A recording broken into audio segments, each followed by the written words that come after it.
warahmatullahi wabarakatuh. Bersama saya Muhammad Nasrul Aziz bin Nasruddin. Dan jemputan saya hari ini, saya akan mewawancara atau menginterview serba sedikit tentang keselamatan jalan raya. Sebelum itu boleh kenalkan dulu nama dan umur. Nama Encik Nasrul, umur 25. Umur 25, okey. Baiklah. Soalan pertama saya, Encik Nasrul.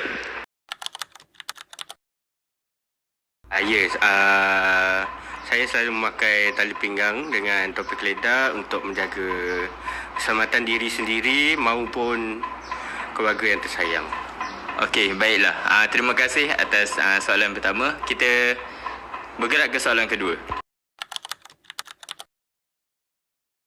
Pada pandangan saya, memakai topi keledar dengan tali pinggang ni dianggap penting sebab untuk mengelakkan kita daripada berlakunya kemalangan lah.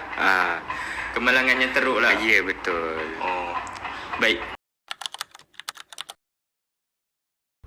Kemalangan ni saya pernah lihat berlaku depan mata saya atas sebab faktor dia tak pakai topi keledar ataupun tali pinggang lah.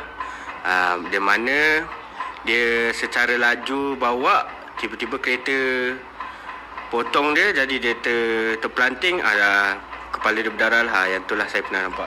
Okey, baik. Terima kasih untuk jawapannya, Encik Nasrul.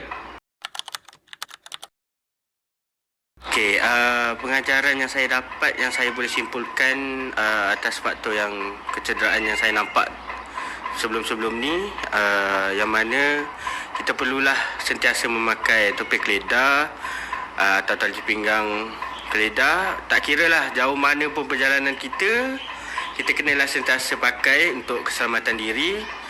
Lagi satu, untuk nyawa yang selalu kita berada kat rumah lah, orang-orang yang tersayang, macam tu lah. Okey, baik. Terima kasih untuk jawapannya. Okey, nasihat saya untuk orang ramai yang mendengar atau tengok video ni, nasihat yang pertama, kita kena patuhlah undang-undang untuk pakai tali pinggang dengan topi keledar. Kalau kita pakai, insya-Allah, tak garanti, insya-Allah dengan izin Allah kita akan selamat supaya tidak berlakunya kecederaan ataupun kemalangan yang tidak diingini lah. Jadi kalau sayang nyawa, sayang keluarga, patuhi undang-undang. Sekian, terima kasih.